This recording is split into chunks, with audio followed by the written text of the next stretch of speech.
بسم اللہ الرحمن الرحیم نحمده ونصلی ونسلم علی رسولہ الکریم اما بعد۔ معزز سامعین، السلام علیکم ورحمۃ اللہ وبرکاتہ۔ گزشتہ درس میں ہم نے صفات لازمہ متضادہ کے چھوٹے جوڑے کی دو صفات اطباق اور انفتاح کو بیان کیا تھا۔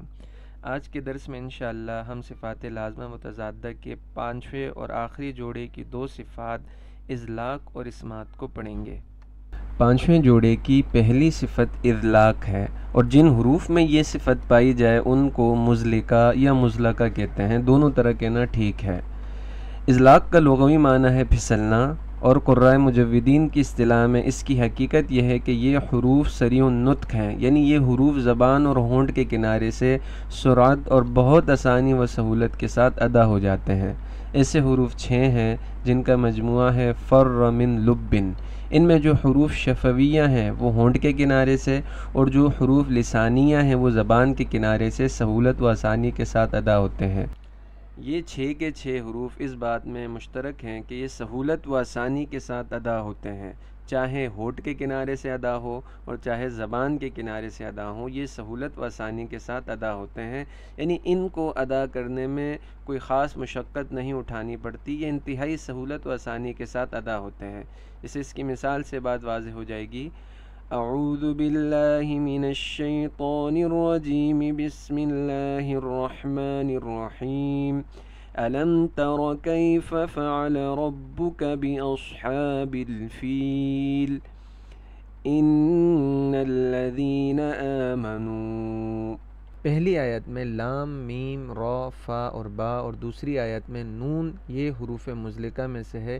میم بھی حروف مزلقہ میں سے ہے، لیکن چونکہ اس کا بیان پہلی آیت میں آ چکا ہے، تو یہ 6 کے 6 حروف مزلقہ ہونٹ یا زبان کے کنارے سے سہولت و آسانی کے ساتھ ادا ہوتے ہیں، قاری کو کوئی خاص اہتمام نہیں کرنا پڑتا ان کے پڑھنے میں۔ فر من لبن کا معنی یہ ہے کہ عقلمند آدمی اپنی عقل و دانش کے سبب اس مقام سے اللہ کی طرف بھاگا جہاں اس نے بے دینی اور ظلم کو دیکھا، یعنی اصل عقلمند وہی ہے جو بے دینی اور ظلم کو دیکھ کر اللہ کی طرف دوڑ لگائے، اللہ کی طرف رجوع کرے۔ اس جملے میں ففروا الی اللہ جو کہ قرآن مجید کی آیت ہے، اس کے معنی کی طرف اشارہ ہے۔ پانچویں جوڑے کی دوسری صفت اسمات ہے۔ جن حروف میں یہ صفت پائی جائے ان کو مصمتہ یا مصمتہ کہتے ہیں، دونوں طرح کہنا ٹھیک ہے۔ اسمات کا لغوی معنی ہے اعتقال اللسان، یعنی زبان پر تکلم کا دشوار ہونا، کسی کو روکنا، چپ کرانا وغیرہ، اور اصطلاحی تعریف یہ ہے کہ یہ حروف اپنے مخارج سے مضبوطی اور جماؤ کے ساتھ ادا ہوتے ہیں، آسانی اور جلدی سے ادا نہیں ہوتے۔ اسمات چونکہ اذلاق کی ضد ہے، حروف مزلقہ آسانی اور جلدی سے ادا ہوتے ہیں، اور حروف مصمتہ اپنے مخارج سے مضبوطی اور جماؤ کے ساتھ ادا ہوتے ہیں، آسانی اور جلدی سے ادا نہیں ہوتے۔ 6 حروف مزلقہ کے علاوہ جو باقی 23 حروف ہیں وہ مصمتہ ہیں جو درج ذیل ہیں۔ اشکال: اذلاق کا لغوی معنی آپ نے یہ بتایا کہ حروف ہونٹ یا زبان کے کنارے سے نکلے، تو پھر تو تا دال طوں اور ثا دال ظوں کو بھی حروف مزلقہ میں سے شمار کرنا چاہیے، تو آپ نے کیوں انہیں شمار نہیں کیا حروف مزلقہ میں سے؟ اس لیے کہ یہ 6 حروف بھی زبان کے کنارے سے ادا ہوتے ہیں، تو انہیں بھی حروف مزلقہ میں سے شمار کرنا چاہیے تھا۔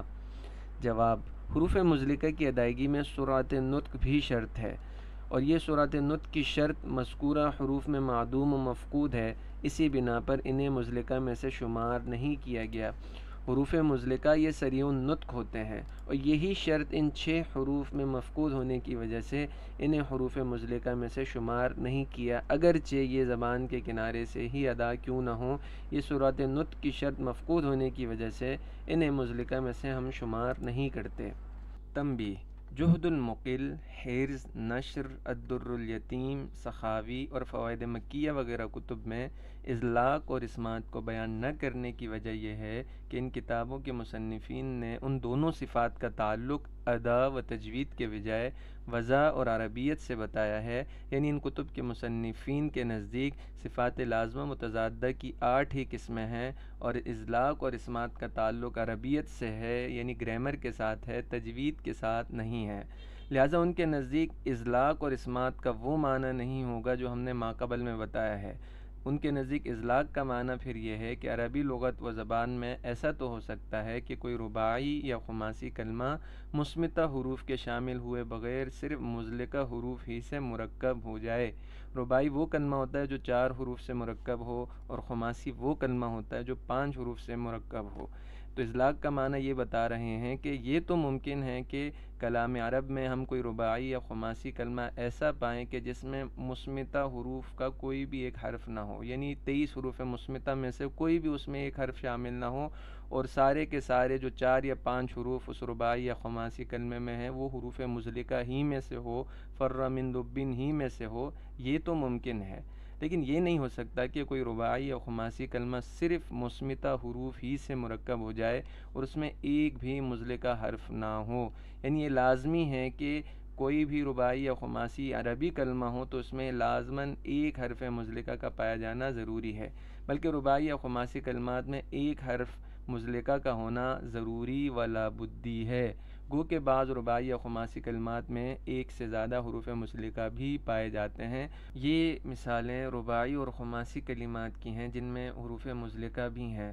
جعفر میں فا اور را، قمطر میں میم اور را، سفرجل میں فا را لام، اور قضامل میں میم اور لام یہ حروف مزلقہ میں سے ہیں۔ تو جب ان مثالوں میں یہ شرط پائی جا رہی ہے کہ رباعی اور خماسی کلمہ حروف مزلقہ پر مشتمل ہوں تو ان کا عربی زبان سے ہونا جائز ہوگا، ٹھیک ہوگا۔ ان حضرات کے نزدیک اسمات کا معنی بھی چونکہ پھر الگ ہو جائے گا، تو اسمات کا معنی وہ بتاتے ہیں کہ حروف مصمتہ اس بات سے منع کیے گئے ہیں کہ کسی رباعی یا خماسی کلمے کی بنا صرف انہی حروف کے ساتھ مخصوص ہو جائے اور اس میں اطلاق کا ایک بھی حرف شامل نہ ہو۔ یعنی کوئی رباعی یا خماسی کلمہ وہ ایسا نہیں ہو سکتا کہ جس میں صرف حروف مصمتہ ہوں اور حروف مزلقہ میں سے کوئی حرف نہ ہو۔ حروف مصمتہ اس بات سے منع کیے گئے ہیں، روکے گئے ہیں۔ پس یہ حروف گویا عرب کو اس بات سے منع کرتے ہیں، یعنی یہ 23 حروف مصمتہ یہ عرب کو منع کرتے ہیں اس بات سے کہ وہ اپنی زبان میں کوئی ایسا رباعی یا خماسی کلمہ پائیں جو صرف حروف مصمتہ سے مرکب ہو گیا ہو اور مزلقہ میں سے ایک بھی حرف اس میں شامل نہ ہو۔ معزز سامعین، اب سوال یہ پیدا ہوتا ہے کہ عربی زبان کا کوئی بھی رباعی یا خماسی کلمہ صرف 23 حروف مصمتہ سے مرکب نہیں ہو سکتا اور حروف مزلقہ کے 6 حروف سے مرکب ہو سکتا ہے۔ تو اس کی وجہ یہ ہے کہ حروف مصمتہ بنسبت حروف مزلقہ کے ثقیل اور دشوار ہیں۔ بس رباعی یا خماسی کلمے میں ایک ثقل تو ان کی طوالت ہے، یعنی یہ ثلاثی کلمے کے مقابلے میں طویل ہوتے ہیں۔ پھر اگر وہ کلمہ صرف حروف مصمتہ سے بن جاتا تو اس میں دوسرا ثقل تلفظ کا بھی آ جاتا، اس لیے کسی مزلقہ حرف کی شمولیت رباعی یا خماسی کلمے میں ضروری ہوئی تاکہ اس کی خفت و سہولت سے مصمتہ کی ثقل و دشواری کا ازالہ ہو جائے۔ سامعین کرام، یہ ساری تفصیل ان حضرات کے نزدیک ہے جو صفات لازمہ متضادہ کے 4 جوڑے بیان کرتے ہیں اور اطلاق اور اسمات کا تعلق عربیت کے ساتھ یعنی گرامر کے ساتھ جوڑتے ہیں، تجوید کے ساتھ نہیں جوڑتے۔ ان کے نزدیک اطلاق اور اسمات کا جو معنی تھا وہ بیان کر دیا گیا۔ الحمدللہ، اس درس کی تکمیل کے ساتھ صفات لازمہ متضادہ کے 5 جوڑوں کا بیان مکمل ہوا۔ اگلے درس تک کے لیے اجازت دیں۔ السلام علیکم ورحمۃ اللہ وبرکاتہ۔